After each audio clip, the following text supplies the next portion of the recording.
Perkenalkan, nama saya Ronaldo Agustin dengan NIM 4152301073. Di sini saya akan menjelaskan jawaban UTS mata kuliah Generative AI. Nah, untuk jawaban yang pertama itu menjelaskan artikel uh, Attention is all you need. Nah, di artikel ini latar belakangnya itu ngejelasin jadi sebelum adanya transformer, model yang sering dipakai buat NLP itu ada RNN, LSTM, dan CNN. Tapi model-model tersebut tuh punya beberapa kekurangan. Misalnya proses trainingnya cukup lama karena data yang diprosesnya itu satu persatu secara berurutan. Nah, selain lama, modelnya juga sulit nih mahamin hubungan antar kata yang jaraknya jauh dari sebuah kalimat. Nah, karena itu si peneliti mengenalin model transformer yang hanya menggunakan attention mechanism tanpa menggunakan RNN maupun CNN. Nah, untuk tujuan penelitiannya itu uh, ini tujuannya membuat model yang lebih cepat, lebih efisien, tapi punya performa yang lebih baik, terutama dalam proses penerjemahan bahasa.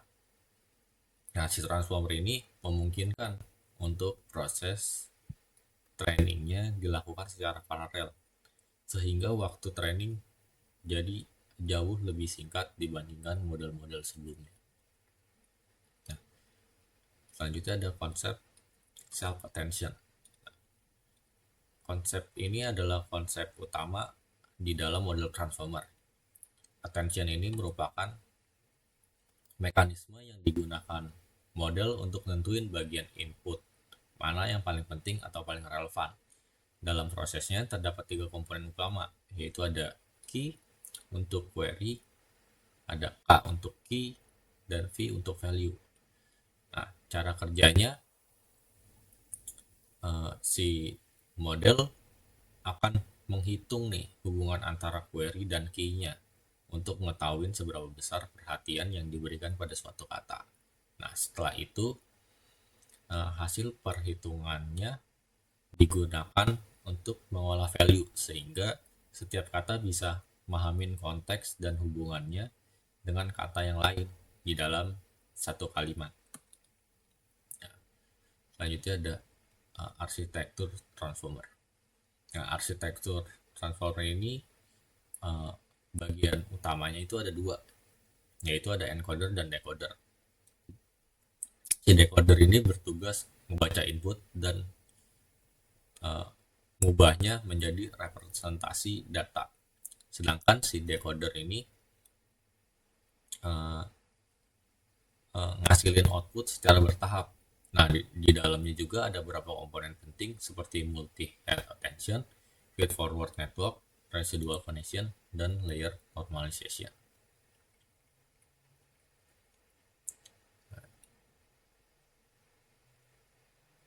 Selanjutnya ada multi-head attention. Si multi-head attention ini biasanya dipakai si model untuk melihat hubungan antar kata dari beberapa sudut pandang sekaligus. Jadi model bisa memahamin struktur bahasa dan arti kalimat jauh lebih baik lagi.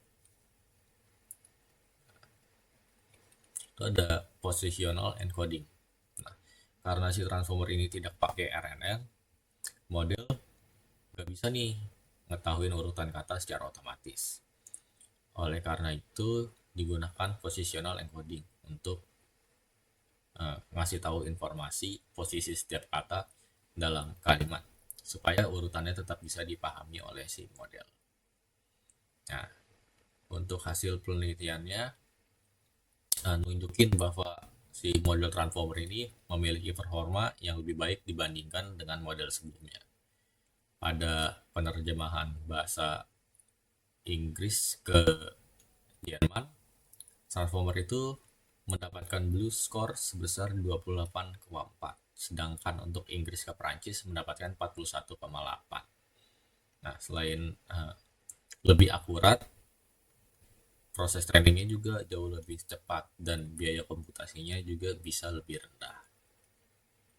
Nah, yang terakhir kesimpulannya untuk artikel ini, transformer itu menjadi salah satu inovasi yang penting dalam perkembangan AI, khususnya di bidang NLP. Nah, teknologi ini juga menjadi dasar munculnya berbagai model AI modern seperti GPT, BERT, dan ChatGPT yang sekarang banyak dipakai dalam kehidupan sehari-hari.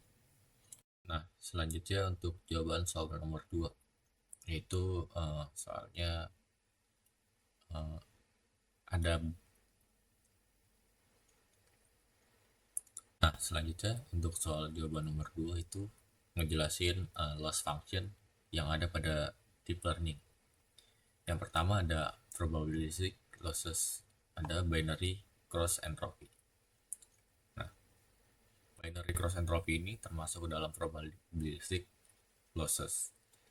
Loss function ini biasanya dipakai untuk klasifikasi dua kelas. Misalnya spam dan tidak spam, positif dan negatif. Cara kerjanya itu ngebandingin hasil prediksi model dengan data sebenarnya. Kalau hasil prediksinya eh, semakin jauh dari jawaban yang benar, maka nilai lossnya akan semakin besar. Sebaliknya, kalau prediksinya ngedekatin jawaban asli, nilai loss akan semakin kecil. Karena itu, binary cross entropy ini sering dipakai buat klasifikasi biner karena cukup efektif untuk mengukur kesalahan prediksi. Selanjutnya, untuk yang kedua itu ada regression losses. Nah, regression losses mean square error. Mean square error ini termasuk ke regression loss. Loss function ini biasanya dipakai pada kasus-kasus seperti prediksi angka atau regresi.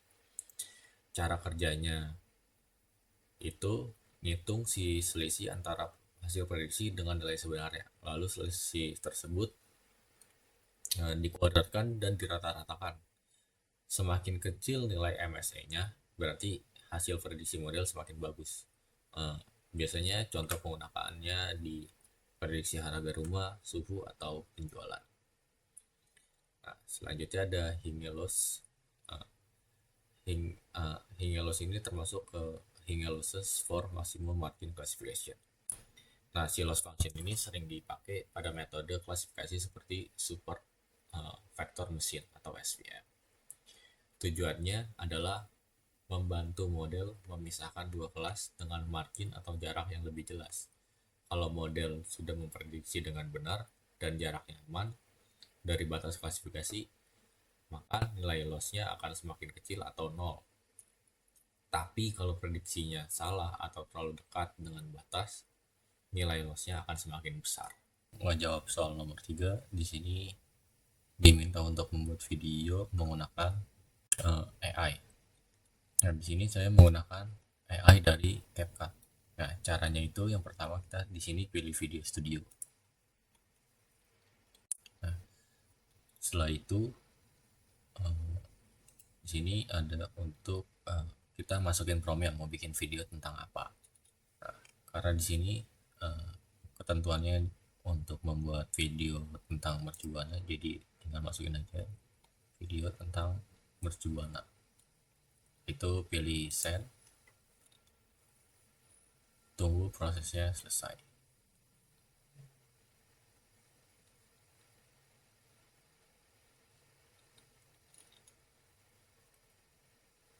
Nah, kalau prosesnya udah selesai di sini kita bisa milih visual style ini mau pakai yang mana ini. Saya pakai yang inverter. Nah, naratornya juga bisa kita ganti, mau dipilih mau suaranya kayak gimana gitu. Terus di sini kita bisa pilih juga background videonya mau kayak gimana, captionnya, stylenya kayak gimana.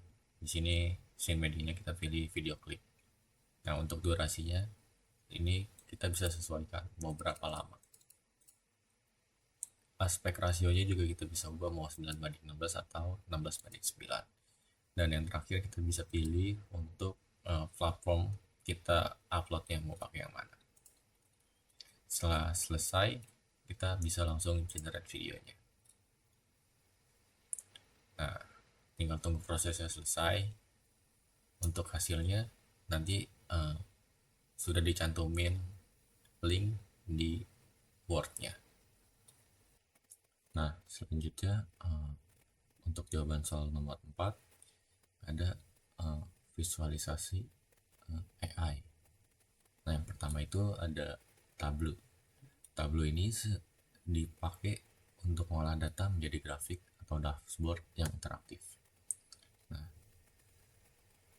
si Tableau ini juga menggunakan teknologi AI seperti Tableau GPT untuk membantu menganalisis datanya secara otomatis. Nah, fitur-fitur di Tableau ini ada yang pertama drag and drop. Nah, jadi kita sebagai pengguna tinggal menarik data ke tampilan kerja aja, jadi nggak harus banyak ngoding. Terus ada dashboard interaktif. Nah, di sini kita bisa membuat dashboard yang lebih menarik dan interaktif biar datanya lebih mudah dipahami. Selanjutnya ada AI Insight. Nah, Tableau ini ngasih rekomendasi atau insight secara otomatis dari data yang dimasukkan. Selanjutnya ada real time data. Nah, datanya bisa diperbarui secara langsung atau real time. Nah, selanjutnya ada integrasi data. Nah, di Tableau ini bisa terhubung dengan Excel, SQL, Google Sheet, dan database lainnya. Nah, yang kedua ada Microsoft Power BI. Nah, tools visualisasi ini dibuat oleh Microsoft ya, untuk bikin laporan atau dashboard bisnis. Tools ini tuh bisa terintegrasi dengan produk-produk Microsoft lainnya kayak Excel gitu. Nah, fitur-fitur Power BI ini ada AI Visual dan AI Insight. Nah, si AI ini bisa ngebantu pengguna ngelihat pola data secara otomatis. Selanjutnya ada Natural Language Query. Nah, si pengguna ini bisa ngetik pertanyaan dengan bahasa biasa untuk mencari data tertentu. Selanjutnya ada dashboard interaktif. Si Microsoft Power BI ini bisa nampilin data dalam bentuk chart, tabel, dan grafik. Selanjutnya dia bisa ada integrasi Microsoft. Nah, si Microsoft Power BI ini sangat mudah dipakai berbarengan dengan Excel, Azure, dan Microsoft Teams. Selanjutnya ada data modeling. Data modeling ini ngebantu menghubungkan beberapa data menjadi satu analisis. Nah, selanjutnya ada Google Looker Studio. Nah, ini tools visualisasi data punya Google yang berbasis cloud. Nah, tools ini tuh sering dipakai buat bikin dashboard online, terutama untuk data website dan digital marketing. Fitur-fitur Looker Studio itu yang pertama dashboard online. Nah, dashboard ini bisa diakses secara online melalui browser saja. Terus kedua ada integrasi produk Google. Produk Looker Studio ini sangat gampang ya terhubung dengan produk-produknya Google seperti Google Analytics, Google Ads, dan Google Sheet. Terus selanjutnya ada template yang siap untuk dipakai. Nah, di Google Looker Studio ini tersedia nih beberapa template dashboard yang bisa langsung dipakai. Selanjutnya kolaborasi tim. Beberapa pengguna bisa ngedit dashboard secara bersamaan gitu. Jadi nya secara online karena dia menggunakan cloud. Selanjutnya ada AI recommendation. Nah, AI-nya ini bisa ngasih saran visualisasi data secara otomatis. Nah, selanjutnya ada perbedaannya dari aspek teknisnya. Bahasa query atau pengolahan datanya si Tableau menggunakan Tableau calculating dan mendukung SQL, sedangkan Microsoft Power BI menggunakan data analysis expression dan Power Query. Sedangkan si Google Looker Studio itu lebih sederhana, dia dominannya drag and drop tanpa banyak query-nya. Selanjutnya koneksi database. Kalau si Tableau itu mendukung banyak database seperti MySQL, PostgreSQL, Oracle, Hadoop. Microsoft Power BI itu dia optimalnya dipakai untuk SQL Server, Excel, dan Azure. Nah, kalau Looker Studio itu dia koneksi database-nya fokus ke Google Ecosystem seperti Google Analytics dan Google Sheet. Selanjutnya ada aspek teknis proses ETL. Nah, di Tableau ini ada fitur data prep namun terbatas. Sedangkan di Microsoft Power BI itu ada Power Query.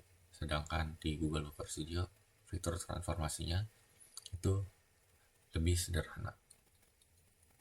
Nah, kemampuan AI-nya si Tableau itu ada Tableau GPT yang bikin insight otomatis dan prediksi data. Di Microsoft Power BI ada AI visualisasi, forecasting, dan natural language query. Sedangkan di Google Looker Studio itu AI-nya hanya sebatas rekomendasi visualisasi data sederhana. Terus untuk digunakan proses data yang besar, si Tableau itu sangat baik untuk data dan kompleks analitik. Sedangkan Microsoft Power BI itu bisa, tetapi performanya bisa turun jika dataset terlalu besar. Nah, kalau si Google Looker Studio itu untuk data besar itu kurang optimal untuk data yang besar. Nah, untuk cloud dan deploy-nya si Tableau itu bisa di desktop, server maupun cloud. Kalau Microsoft Power BI itu terintegrasi cloud Microsoft Azure. Sedangkan si Google Looker Studio itu full berbasis browser. Nah, kolaborasi timnya menggunakan Tableau server atau online, terintegrasi Microsoft Teams dan SharePoint. Sedangkan si Google Looker Studio itu secara real time collaboration, kayak kita pakai Google Docs. Nah, tingkat visualisasinya si Tableau itu sangat fleksibel. Si Microsoft Azure itu lumayan lengkap ya. Dan si Google Looker Studio itu untuk custom visualisasi itu lebih terbatas. Nah, ini selanjutnya cocok untuk apa? Kalau Tableau cocok untuk data analisis dan data scientist. Sedangkan si Microsoft Power BI untuk business intelligence perusahaan. Sedangkan Google Core Studio itu cocok untuk monitoring website dan marketing analytics.